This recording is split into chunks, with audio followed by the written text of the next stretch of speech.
The notion of demons has woven a complex tapestry of bewilderment, fear, and struggle into the annals of history. Featured so abundantly in folklore, religion, philosophy, and art, across cultures and time, it is clear that there must be deeply significant reasons for why this subject has such an indelible hold over our imagination. We will seek to shed some light on what those reasons might be, navigating a labyrinthine junction of philosophy, psychology, and the supernatural. At the heart of this inquiry lies the enigma of possession, a phenomenon wherein rationalism and the inexplicable converge. In our pursuit of the truth, we will explore one of the most tragic, terrifying, and controversial cases of alleged demonic possession in recent history. In doing so, we enter into an uncanny realm where the line between the mind and the mystical becomes blurred, and some of the deepest mysteries of human consciousness are waiting to be uncovered. Welcome to the Hidden Passage.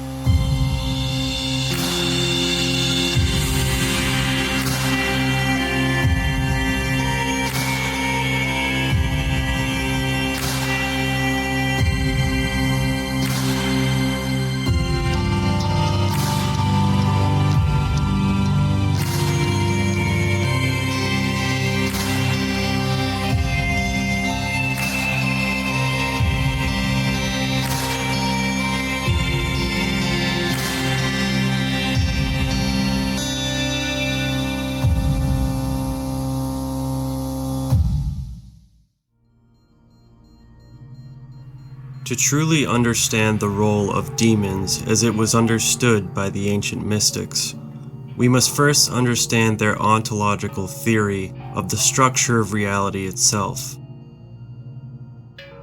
The mystery traditions of late antiquity held a similar emanationist concept in that all the multitudes of creation were thought to radiate out from a single source, or the Godhead.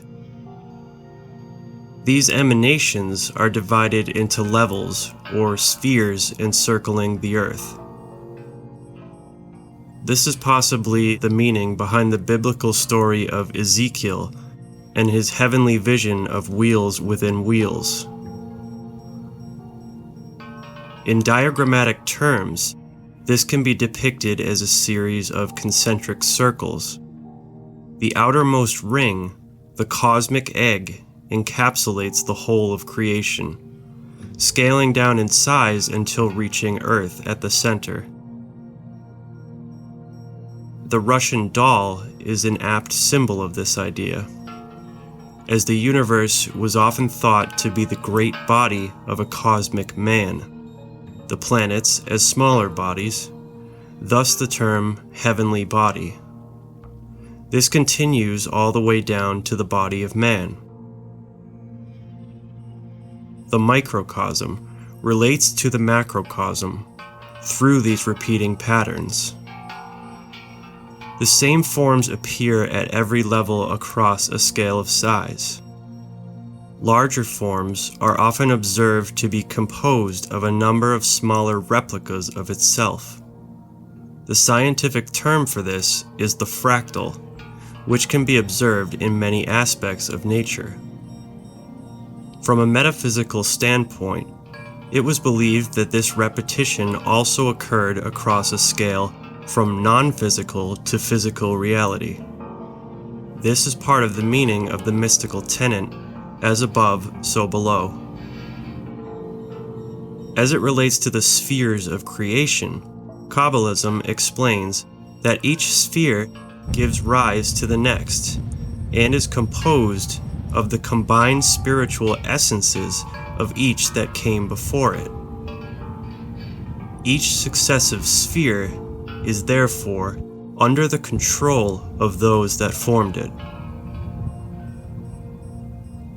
The divine powers connect to Earth through these spheres, creating a flow of energy which descends into manifestation. To the initiated, the biblical story of the fall of man was an allegory for mankind's materialization from spirit into flesh by descending through the spheres, with each planet being a physical representative or conduit of the angelic governor of each sphere.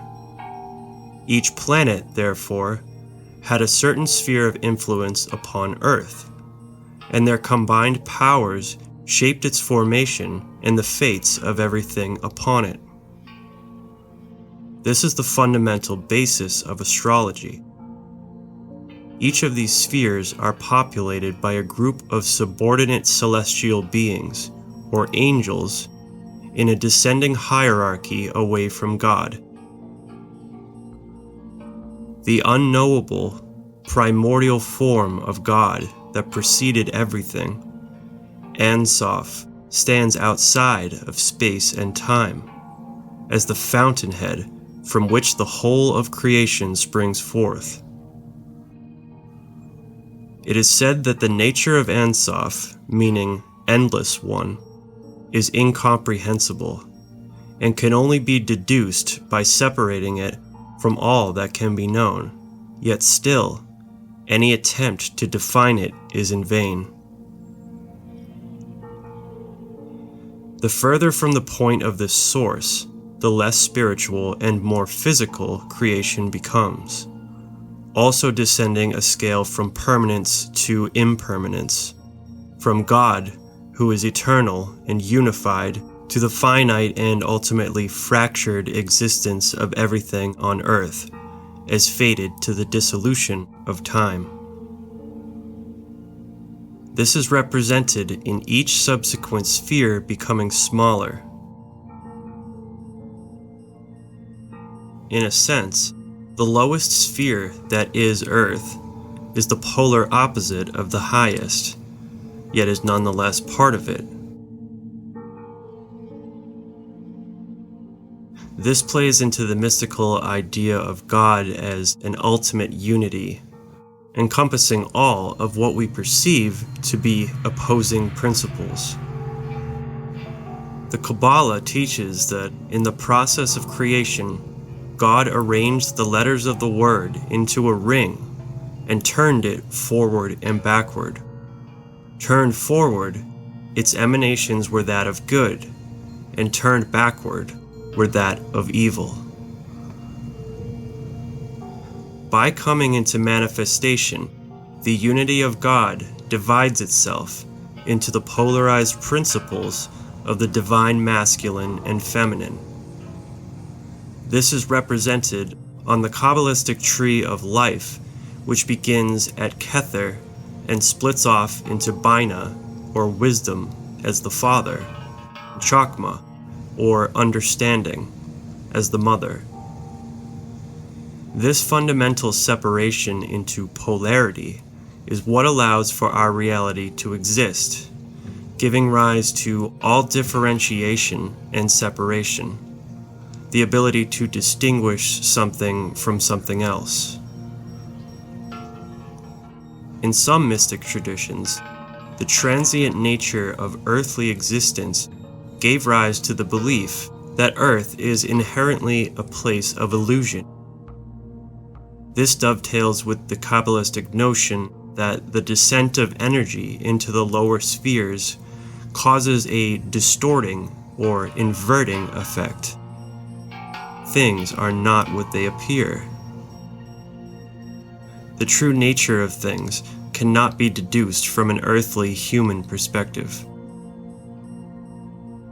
As the angels manifest into the lower spheres, their image and their nature are inverted, and so for every angelic name, there is a demonic counterpart, comprising a mirroring hierarchy.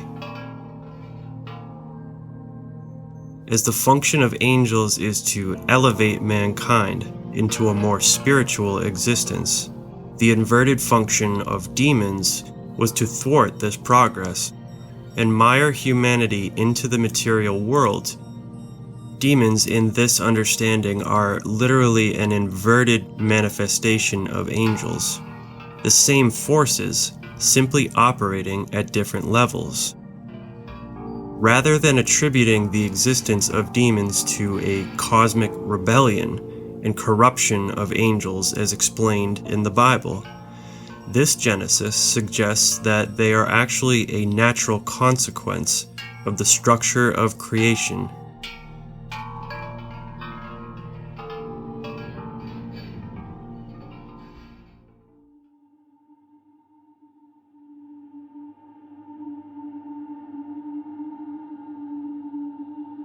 Inevitably, we come to the question, does this ancient, widespread belief in demons have any basis in reality? In searching for answers, we may look again at the issue of possession. This phenomenon and its connection to psychology has become a flashpoint between rationalism and belief in the supernatural. Certainly, there are a range of mental disorders which may cause symptoms that our ancestors would have identified with the influence of spirits. These include psychosis, schizophrenia, and most notably dissociative identity disorder. Roughly 30% of all alternate personalities actually identify themselves to be demons. But strangely enough, scientists still do not fully understand what causes these illnesses. In fact, the prevailing theory that most mental disorders are caused by neurochemical imbalances in the brain has never actually been proved. That is to say, that these theoretical imbalances have never been observed or quantified in any experiments or analysis. Even if they could be shown, we know that many brain abnormalities are the result of behavioral and mental patterns, not the other way around. Others propose social, environmental, and behavioral factors. Studies have linked alleged cases of demonic possession to trauma. Drug abuse and brain injuries have been known to cause mental disorders that can lead to the symptoms of possession. Exactly how these factors manifest this from a scientific standpoint, however, is still unclear. Despite our denial of spirits and the supernatural, we are still essentially dealing with unknown, invisible principles. In our compulsion to explain everything through the physical sciences, we seem to be limited to observing results without being able to peel back the curtain and understand the original cause. Many in the general public tend to assume that because science creates labels for certain phenomena, that it is somehow fully understood.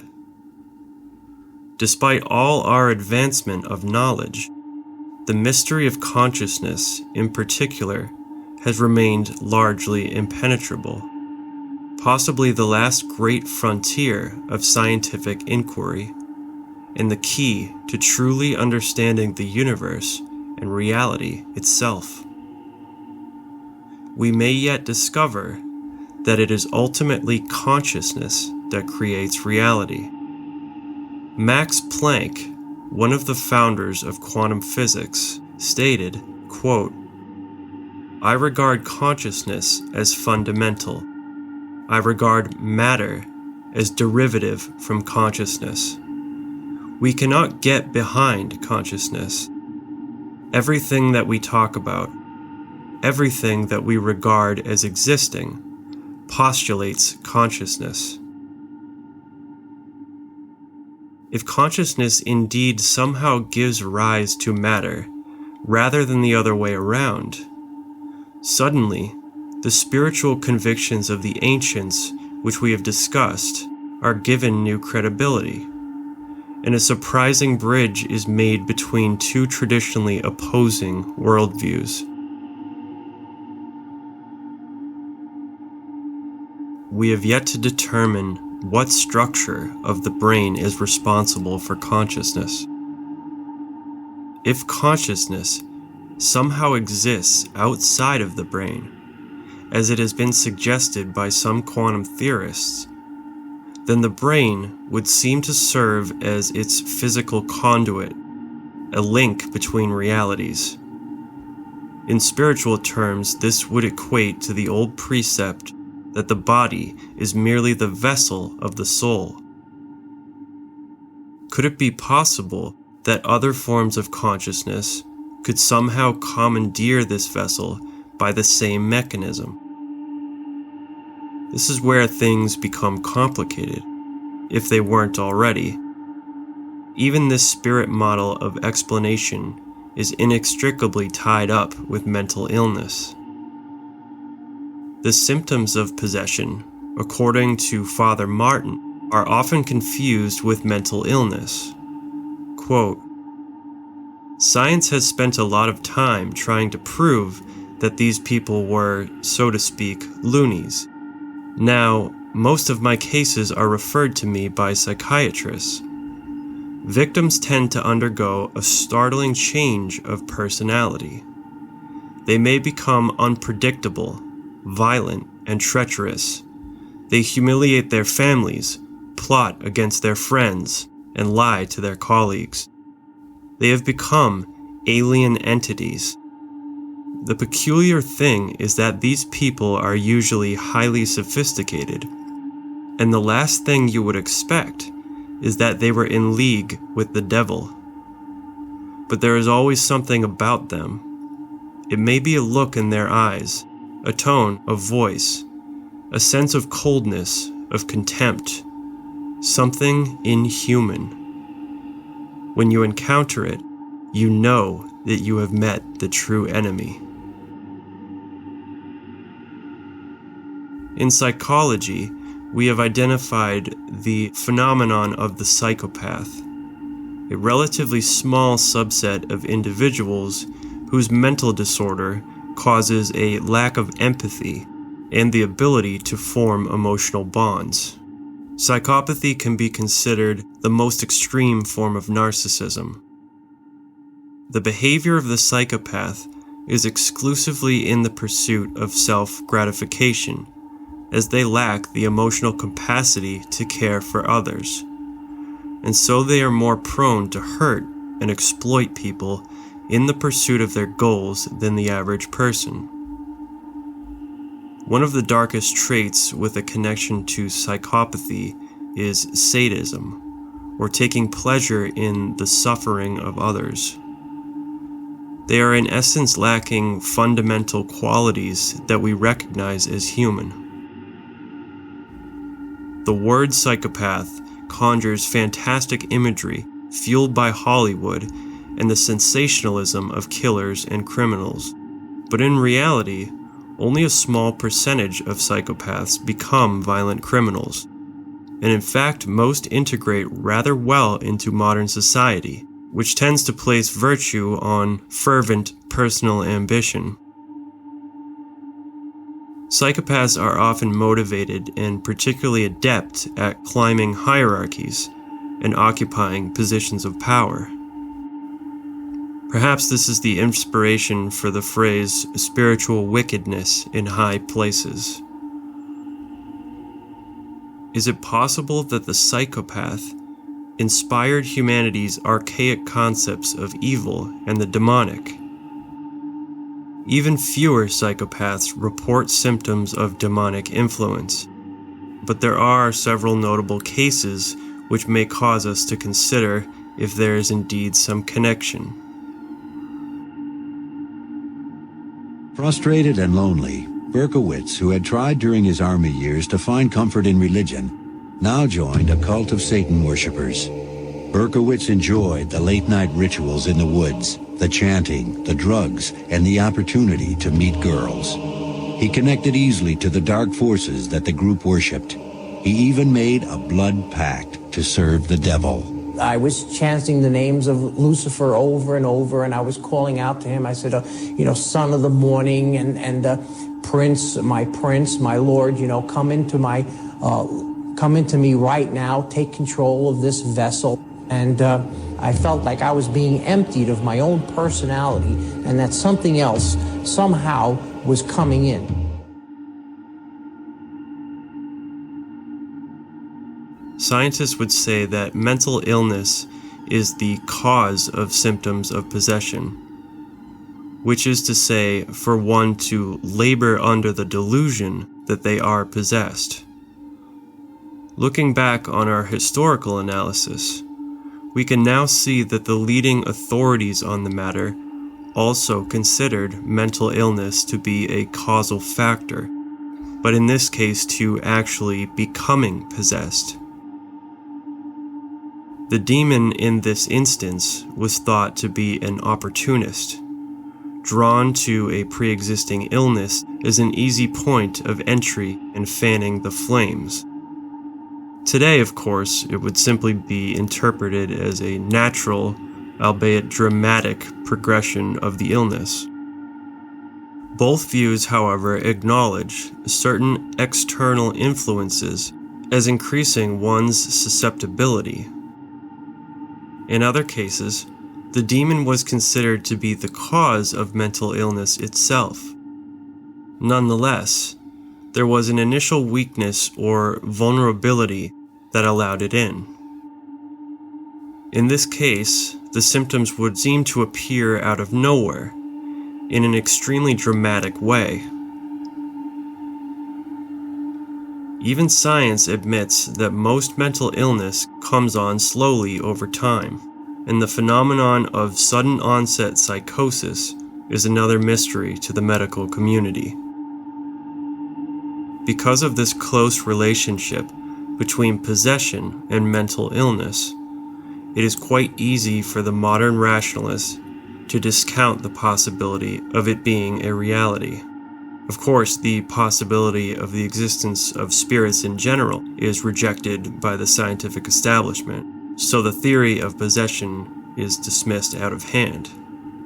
To the believer, however, this is exactly how they would want it. As long as they remain concealed, they do not encounter resistance.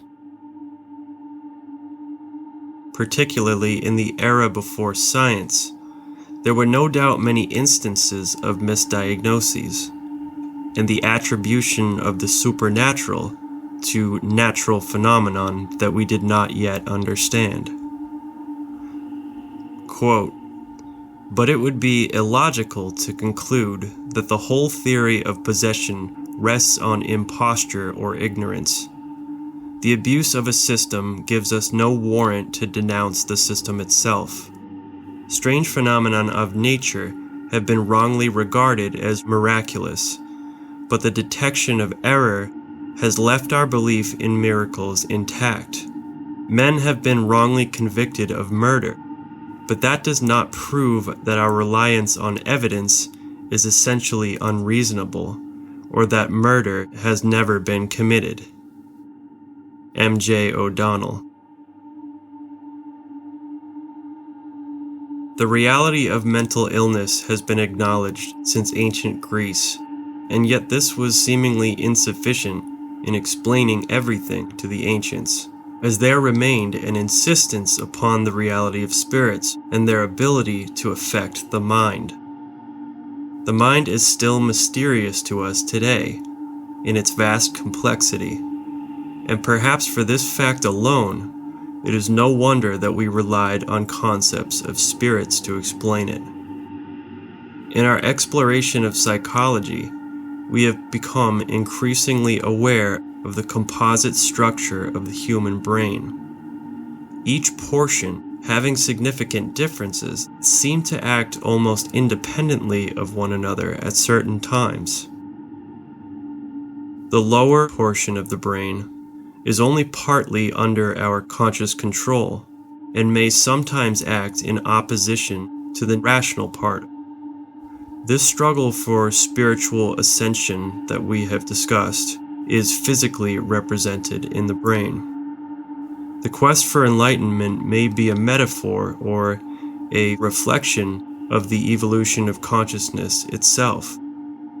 The amygdala, sometimes referred to as the reptilian brain, is located at the bottom of the structure, the domain of instinct, primal, unconscious urges, emotions of fear and aggression, and the fight or flight instinct. The pleasure centers of the brain are also located in this region. The reptilian brain is marked by impulsiveness, incapable of projecting into the future and considering secondary consequences.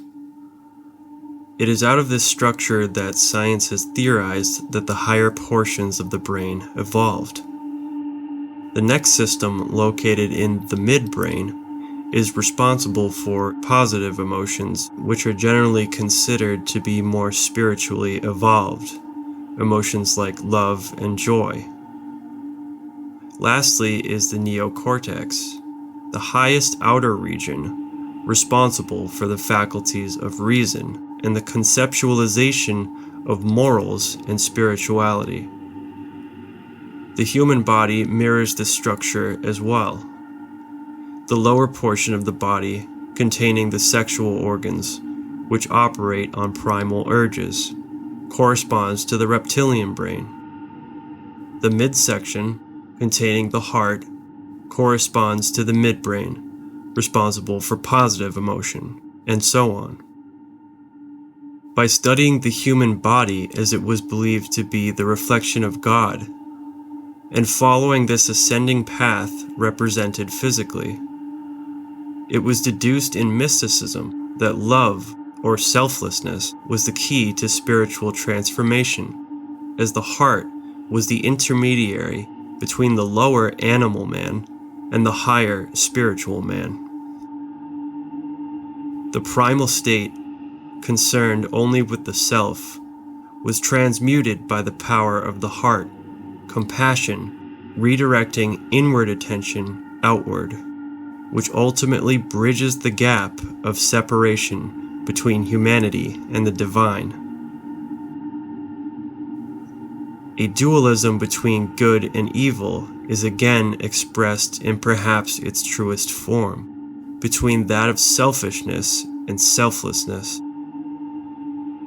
Religion seems to affirm the idea that we have the ability to choose with which mode of consciousness we resonate. Relating back to the idea that man was a microcosm of the universe, so it was that the polar principles, the darkness and the light, existed not only as cosmic forces, but forces within man himself. In occultism, there is generally considered to be two spiritual paths, the right hand and the left hand, referring to these two modes of being. Quote, an old Cherokee shared this story with his grandson. My son, there is a battle between two wolves inside us all. One is evil. It is anger, envy, jealousy, sorrow, regret, greed, arrogance, self-pity, guilt, resentment, inferiority, lies, false pride, superiority, and ego. The other is good. It is joy, peace, love, hope, serenity, humility, kindness, benevolence, generosity, empathy, and truth. The grandson thought about this for a minute, and then asked his grandfather, which wolf wins? And the old Cherokee simply replied, the one you feed. The lower state of consciousness is not in itself evil. The reptilian brain regulates a vast amount of unconscious processes that keep us alive. But when no longer being accommodated out of necessity, it becomes a pathology, preventing this transmutation of the soul.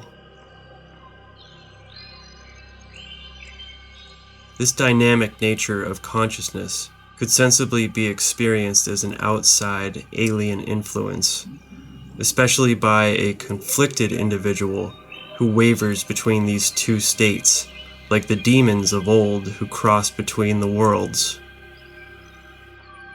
In the cases of individuals suffering from dissociative identity disorder, the psyche is essentially fractured into multiple and often distinctly different personalities. The conventional psychiatric explanation for trauma-induced dissociative identity disorder is the brain's attempt to cope with psychological anguish by compartmentalizing itself. This is essentially quarantining painful memories to prevent further damage.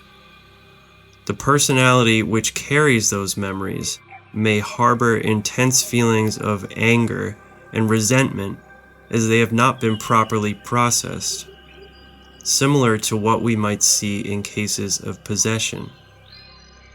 In psychoanalytic terms, it might be explained that spirit possession is the apprehension of the conscious mind by repressed elements of the unconscious, or the shadow. Recall earlier confessions of women in the Middle Ages. It is suggested that this phenomenon was a manifestation of repressed sexual desires in women in a time when their expression was considered immoral and suppressed. The connection between trauma and possession makes sense from this perspective, as trauma is often repressed into the subconscious. Psychotherapy has observed that unresolved trauma tends to metastasize into a variety of neuroses. Perhaps an unresolved resentment towards that which caused them suffering could somehow conjure a hateful, nihilistic alter ego. In the case of devout Christians, who seem to be more prone to this phenomena of possession, perhaps it is their own ability to reconcile the hardship of their life with the idea of a loving God, causing their own shadow to lash out against their own concept of Him.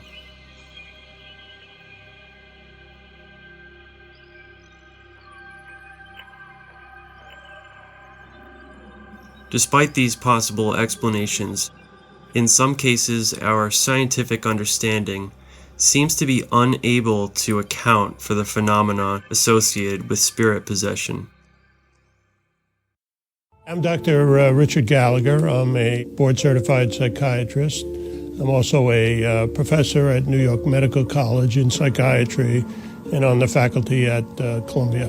About 25 plus years ago, I found myself being asked by clergy of many different faiths to investigate and give them my psychiatric opinion about people that they thought might be demonically attacked.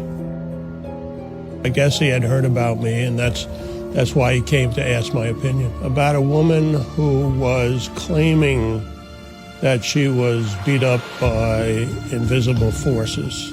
She would even have these bruises spontaneously appear. She appeared to me to be completely sane.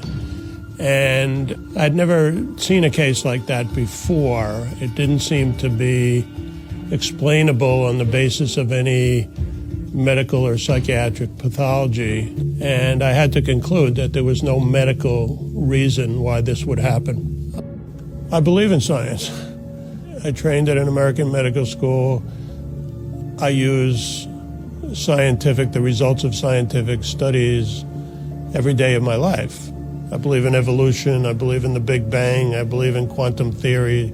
I just have had a rare window or a rare opportunity to study these things a little more rigorously than most doctors would have. Many critics, they've never seen a genuine case. They've never even spoken to an official exorcist. I don't think that's very scientific of them. I don't want to prevent people who need psychiatric help from getting it. But then there are these rare cases. No amount of medical help is going to deliver them of an evil spirit.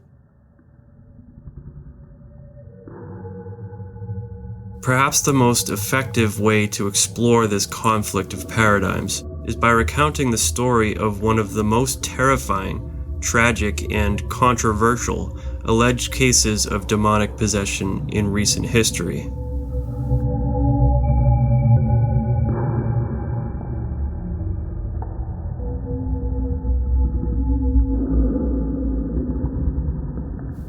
Anneliese Michel was a young German woman born in 1952. By all accounts, she was a normal, likable girl with an average childhood. At the age of 16, she experienced an inexplicable loss of consciousness. That same night, she recalled waking up and feeling as though an invisible force was pressing down on her. After another such episode, Anneliese was taken to multiple doctors, including a neurologist, who suspected her condition to be the result of seizures, but no medical cause could be identified. An EEG brain scan, along with various other tests, were performed, the results of which were all normal. Nonetheless, she continued to experience these episodes 4 times over the course of the next 4 years. During this time, she was prescribed an anticonvulsant and anti-seizure medication. In 1973, the situation began to escalate. Anneliese began reporting paranormal activity, such as knocking on her bedroom walls, as well as disembodied voices damning her to hell.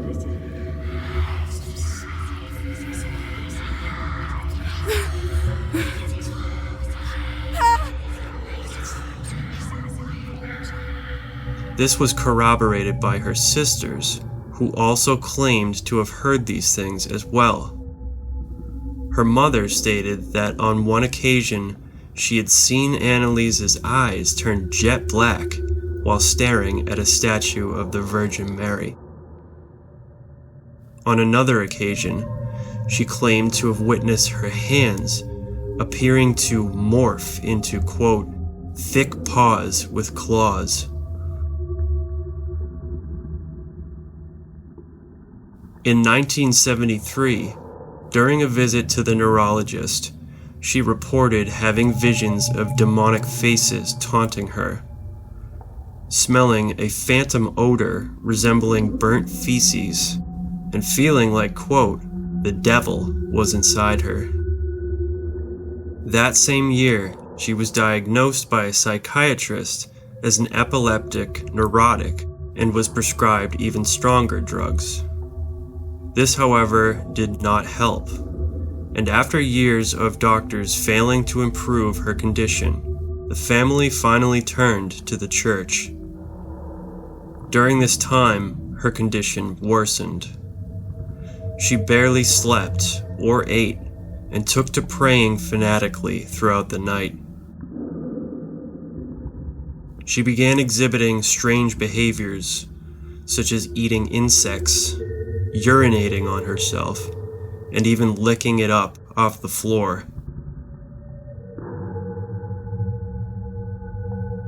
In several instances, she destroyed religious paraphernalia around the house and displayed abnormal strength despite becoming increasingly malnourished. In one display of this strength, she allegedly threw her sister across the room, quote, as if she were a rag doll.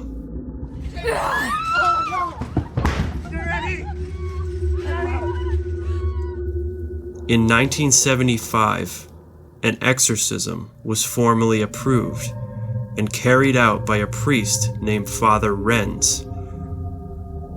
The following is an actual recording of one of the sessions.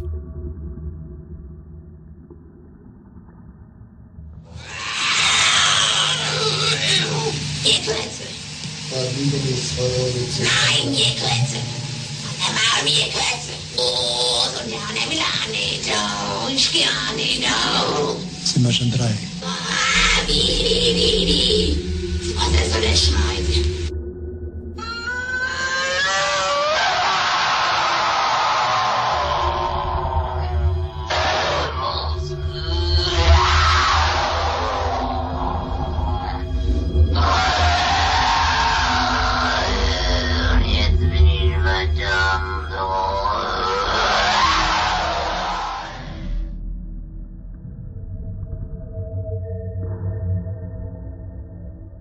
According to Father Renz, Anneliese identified Valentine Fleischmann as one of the beings possessing her.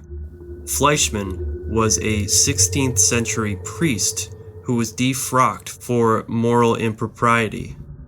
This was something only known within the church. To him, this was a sign that something truly supernatural was occurring, because there was no way that she could have known this. A total of 67 exorcisms were performed to no avail. In the late stages of her illness, she became prone to banging her head against the wall and biting herself, to the point where her family had to tie her up to prevent severe injury. She stopped eating entirely, stating that she was not permitted to do so. She refused medical treatment, and in 1976, Anneliese died at the age of 23. The determined cause of death was starvation. She weighed just 68 pounds at the time of her death. Charges were brought against Anneliese's parents and the priests who were involved, making it one of the only cases of alleged demonic possession to go to court. They were all convicted of negligent homicide and sentenced to 6 months in prison. During the trial, the defense submitted evidence to support the idea that Anneliese had been in fact demonically possessed. This was ultimately dismissed by the court. The defense, however, claimed that those involved were respecting Anneliese's legal right to refuse treatment, and that to intervene would have required inhumane measures to be taken. The jury sided with the prosecution's argument that in such extreme circumstances, it was incumbent on those caring for her to intervene and save her life. They argued that Anneliese was suffering from epilepsy and psychosis, and was therefore incapable of rational decision. They further suggested that the initial medications given to Anneliese suppressed the symptoms of epilepsy, which then caused it to morph into psychosis. The records, however, showed that her visions preceded the medication.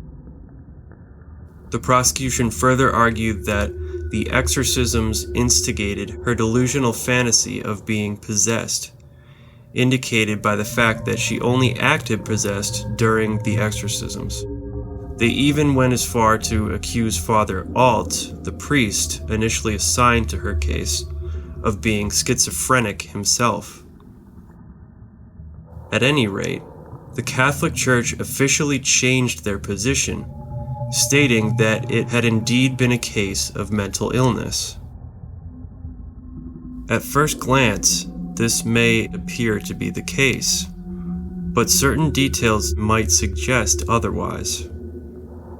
Recall the paranormal activity that had been corroborated by multiple witnesses, and the fact that nothing medically wrong with her could actually be found. An autopsy was even performed, and a detailed analysis of her brain, down to the microscopic level, was done, which showed no irregularities. Though science cannot pinpoint the specific causes, there are certain brain abnormalities commonly observed in those with the mental disorders Anneliese was suspected to have suffered from. A further puzzling aspect of the examination was the absence of any ulcers and dilation of pupils typically associated with starvation.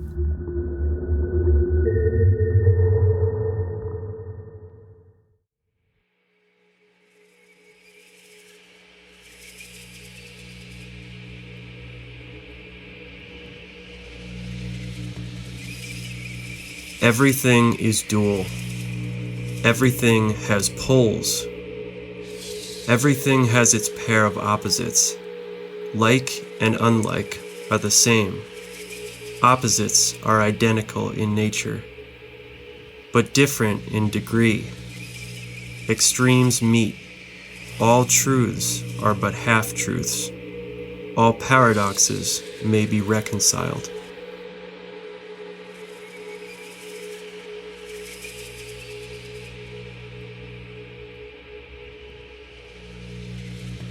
It is easy to get caught up in the supernatural terror of demons. They evoke a primal fear and can appear senseless and chaotic. But recall the ancient concepts of demons as emissaries of the divine, that ultimately their function is to steer mankind onto the right path by emphasizing the wrong one. Perhaps they allow us to distinguish the light from the dark, and to justify the existence of good and its worthiness of dedicating oneself to it.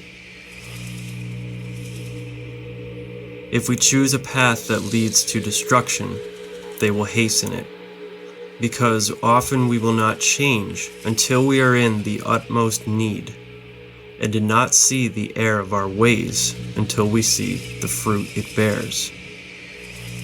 Even Christianity must admit that the plots and schemes of Satan must ultimately be sanctioned by God, as no force can realistically oppose him.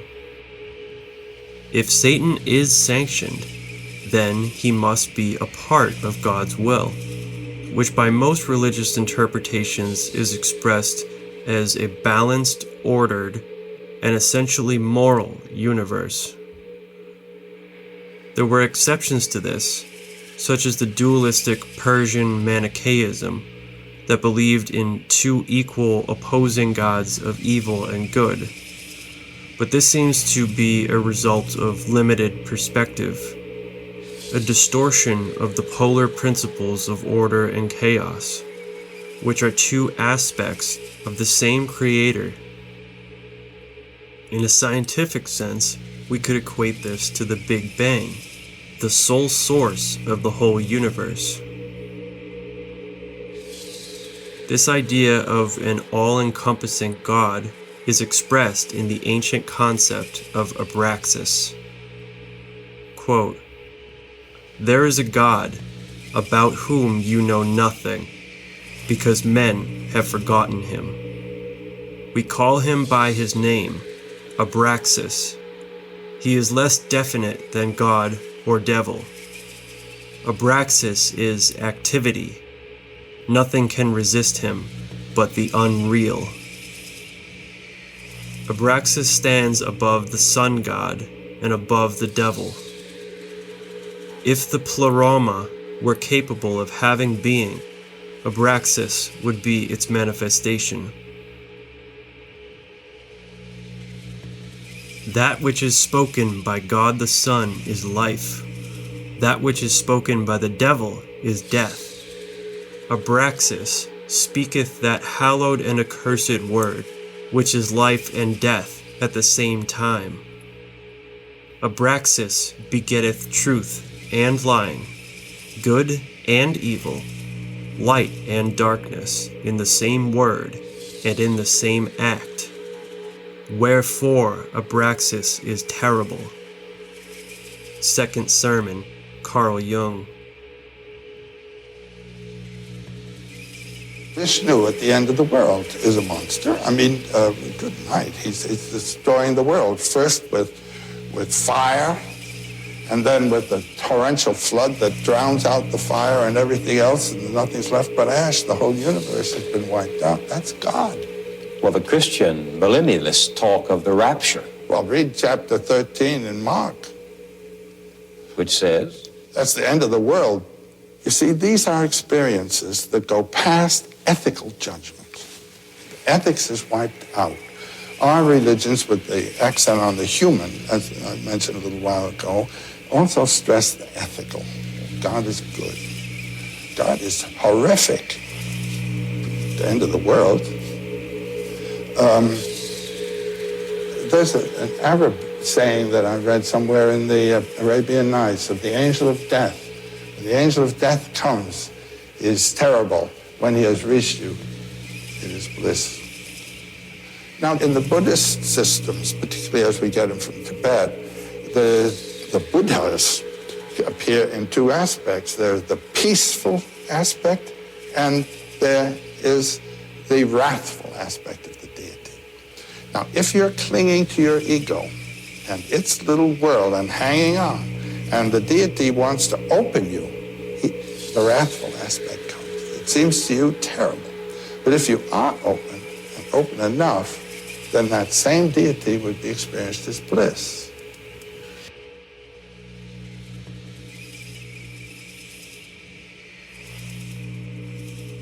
With this understanding, it seems that Satan, and even evil itself, is a necessary force. The universe runs through cycles of creation and dissolution that appear to provide an essential balance. A destructive force such as a forest fire is required for the overall health of an ecosystem. Disease weeds out the weak and keeps populations from decimating resources. Predators put genetic pressure on their prey, causing them to evolve. Through conflict comes growth. Everything in the material world has a place in the natural order so that the system can function as a whole. Even the staunchest materialists must recognize that the universe seeks order. A mystical view would contend that these observable laws of nature are an extension of a structure of higher spiritual principles. This view of evil as a natural emanation of God also implicitly ascribes to it a level of ethical value as part of a greater order. We may equate this to the idea of karma.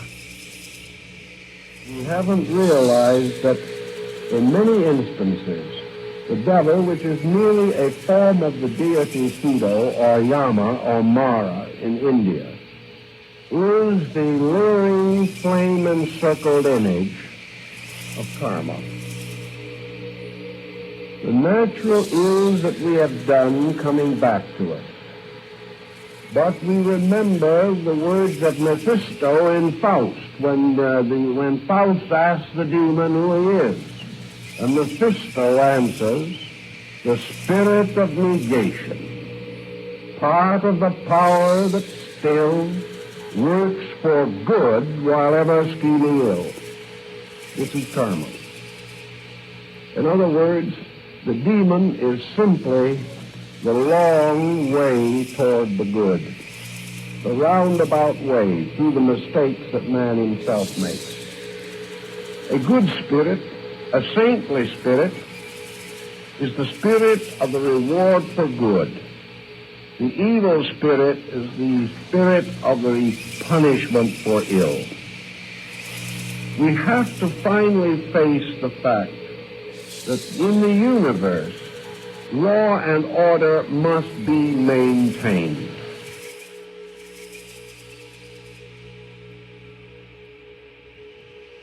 Hermetic philosophy also contends that, quote, every cause has its effect. Every effect has its cause. Everything happens according to law.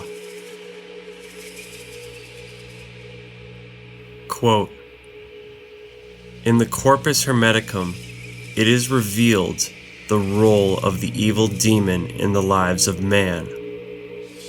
It is sent by the Logos to torment man, fanning the passions of his desires for things that will not bring him relief. This torment is designed to drive you back to the Word, to be in a right relationship with your first father, Rufus Opus.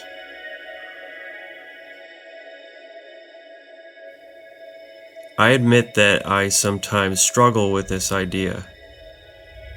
If there is meaning and morality behind it all, how do we account for the experiences of young, innocent people like Anneliese? What was the purpose in that? She certainly did not seem to bring that torment upon herself. Furthermore, how do we account for all the seemingly unearned tragedy in the world? This is one of the most common arguments against God. How could a loving creator allow this to happen?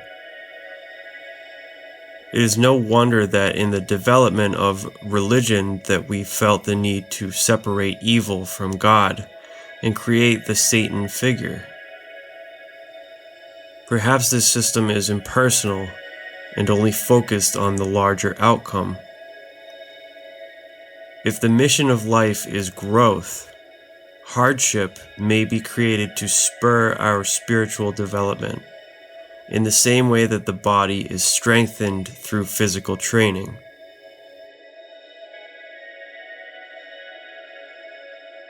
An equally difficult idea to reconcile is that somehow, despite appearances, demonic influence is brought upon by the person themselves.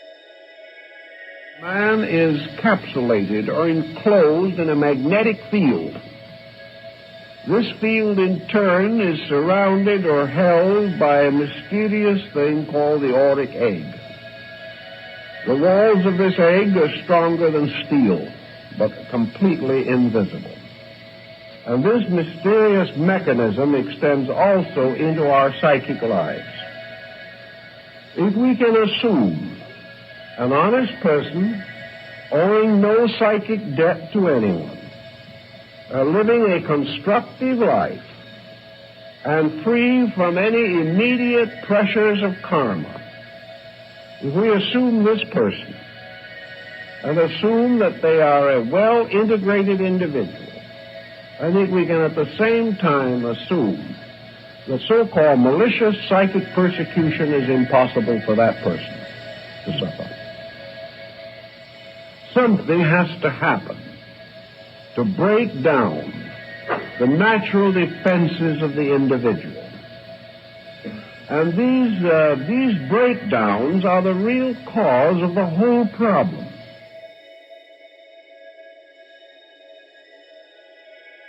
It should be noted here that the experiences of supernatural assault, especially possession, are exceedingly rare, suggesting that there is some safeguard in place. If an innocent person could be possessed, it would theoretically happen all the time.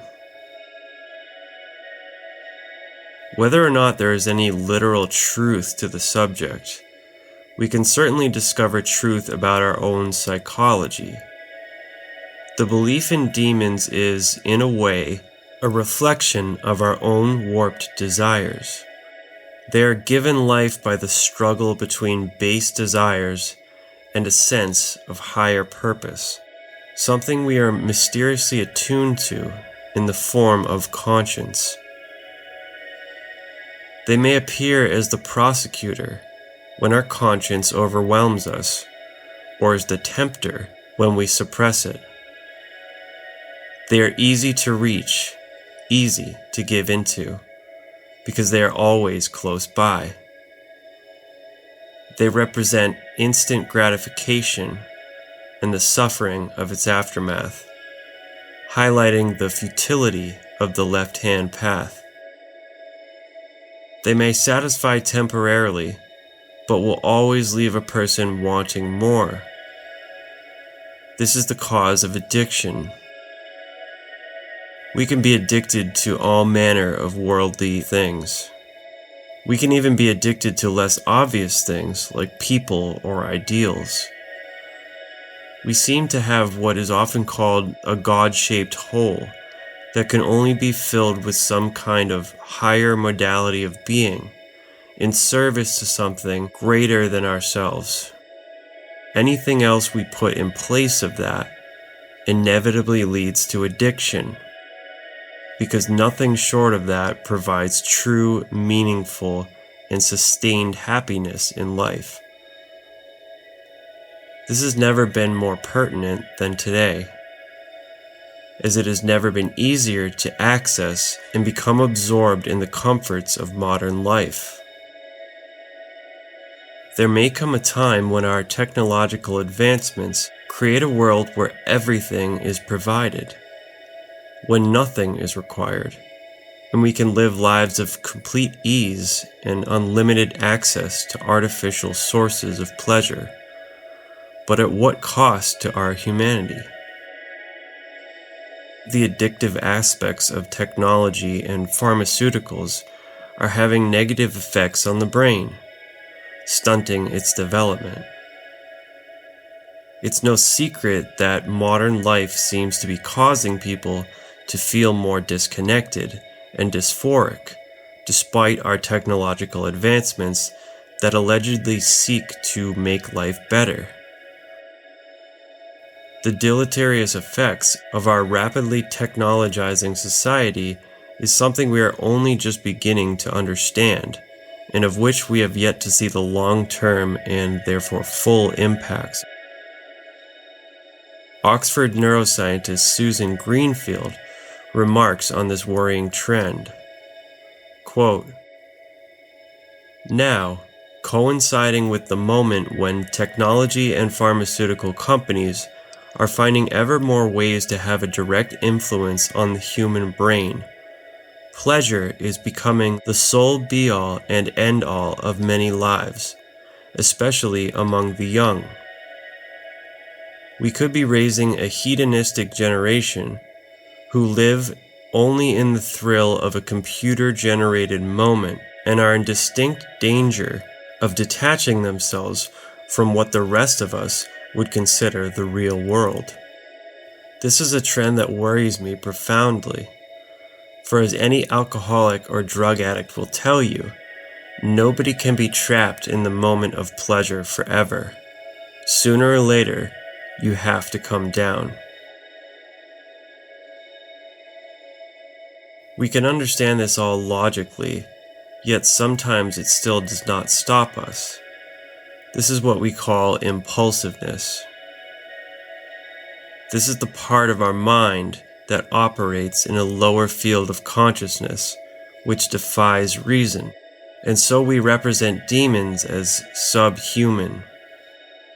Perhaps after all, the true spiritual war is within us. It takes longer, it requires more effort to live a life of commitment and of service, to hear the small still voice as if it echoes from some distant heaven, which is why temptation is all too real. We are all too inclined to take the easy path, because with effort comes pain and sacrifice. But as we eventually come to find, the rewards, though immaterial, are far greater and stay with us. So what happens when we give into these tempting demons? Perhaps the outcome is a loss of sovereignty. Perhaps we become ruled or possessed by something else, because we rely on it to complete us. We trade our everlasting freedom for temporal satiation, sacrifice our tomorrow for today, like the medieval magicians who sold their souls. There are a great many things that can possess us, fighting to claim us. Things, people, ideas, and institutions. As a result, we become something like imposters of ourselves, It is much easier to give ourselves away than to push back and to individuate, sustaining ourselves from within. The end result may be enslavement, but by that point we are too pacified to resist it, like the soma-laden epsilons of Huxley's Brave New World. The good news is that what we call evil only glorifies the good, and therefore has no real permanence. Its power is dependent on our ignorance. How long it must operate as a necessary force is up to us. Indeed, if we have become so far astray from living rightly, so corrupted that we can no longer recognize our own wrongdoings, the natural karmic consequences of our actions appear as random acts of evil. We are meant to suffer no more than is necessary to find our proper mode of being, and in turn, a true state of bliss. If we accept the lessons being imparted to us in even the darkest moments of our lives, we will inevitably be raised up once more. In our search for understanding the mysteries of the cosmos, we may yet come to learn that it has more to do with ourselves than we could have ever imagined.